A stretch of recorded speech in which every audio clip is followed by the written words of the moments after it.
US investment green card. $800,000 must have legally documented money. Exit period after 3 years. Shuda LP 6302946180. Nizamabad జిల్లాకు D శ్రీనివాస్కు ఉన్న అనుబంధం ఏంటి? నిజామాబాద్ జిల్లాకు సంబంధించిన సీనియర్ నాయకులు, రాష్ట్ర ఉపాధ్యక్షులు, దీనికి కాంగ్రెస్ పార్టీ ఉపాధ్యక్షులు మనతో మాట్లాడేందుకు ఉర్దూ అకాడమీ చైర్మన్ ఉన్నారు. వాళ్ళు చెప్పండి, ముఖ్యంగా నిజామాబాద్ జిల్లా అంటే 2 పర్యాలు తెలంగాణ రాష్ట్రంలో రాజశేఖర్తో పాటు అధికారం రావడానికి పూర్తిగా ఇద్దరు తలమునకలై అధికారంలోకి తెచ్చారు. ఆ నేత లేకపోవడం నిజామాబాద్ జిల్లాకున్న అనుబంధం, మీకు ఆయనకున్న అనుబంధం ఏంటి? ధరంపురి శ్రీనివాస్ గారు రాజకీయాల్లో ఆరితేరినటువంటి వ్యక్తి. ఎప్పుడు కూడా ఆయన బయటపడకుండా పార్టీ నిర్మాణంలో, పార్టీ కోఆర్డినేషన్లో ఆయన చాలా ప్రముఖ పాత్ర వహించిండు. ఉదాహరణకు మన నిజామాబాద్ జిల్లా నుంచి 2 సార్లు ఉమ్మడి రాష్ట్రానికి పిసిసి అధ్యక్షుడిగా అయిండు. దానికి ఒక నిదర్శనం అది. ఆయన రాజశేఖర్ రెడ్డి గారు ఇద్దరి కాంబినేషన్లో జోడెద్దుల కాంబినేషన్ లాగా బండికి 2 చక్రాలు ఉన్నటువంటి విషయం, 2 చక్రాలు బాగుంటేనే బండి నడుస్తుందనేటువంటి ఉద్దేశం.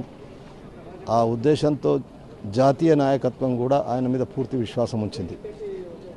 దానికి అనుగుణంగా అటు జాతీయ నాయకత్వం విశ్వాసం తీసుకుంటూ ఇటు ఈ రాష్ట్రంలో కాంగ్రెస్ పార్టీని అధికారం తీసుకురావడానికి ఆయన చేసినటువంటి కృషి ఎప్పుడు కూడా కాంగ్రెస్ పార్టీ మరవలేదు, మర్చిపోదు.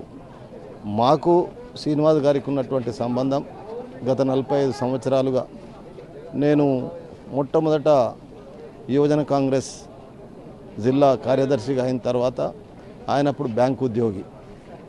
మేమంతా రాజారాం గారికి, ఆయనతో పాటు రాజారాం గారి నాయకత్వంలో పనిచేసినటువంటి వ్యక్తులం. అందుకొరకే ఎప్పుడు కూడా శ్రీనివాస్ గారు నన్ను కూడా ఒక సొంత తమ్ముడిలాగా చూసుకున్నాడు.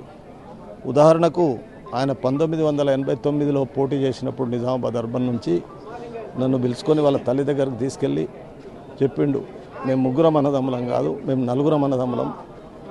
నాకు ఎన్నికల్లో ప్రపోజ్ చేసిండు తాహెర్ను నా తమ్ముడిలాగా చూసుకుంటాననేటువంటి మాట చెప్పాడు.